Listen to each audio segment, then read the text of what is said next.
Marlon says my coworkers and I get along well, but they don't invite me to social functions outside of work. I often see pictures of them having fun on the weekends. I've asked them to involve me and have invited them to activities that I've organized, but nothing seems to work. What else can I do?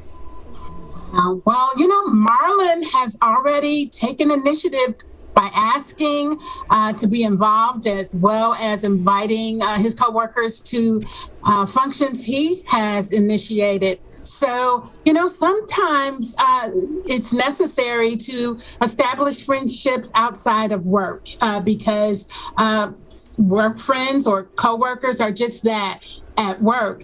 And Marlon can do this, however. He can involve himself in groups that really pertain to his interests. So, for example, he can get involved with volunteer groups or sports groups or even a book club. And the key is, however, to consistently attend the gatherings, the convenings. And this way, he can become familiar with those people in the group, and they can become familiar with him. And if luck reigns, he can then begin establishing friendships. The heart of the matter is that he has to be consistent about searching and finding friends outside of the work so he can have this sense of belonging he seems to be searching for.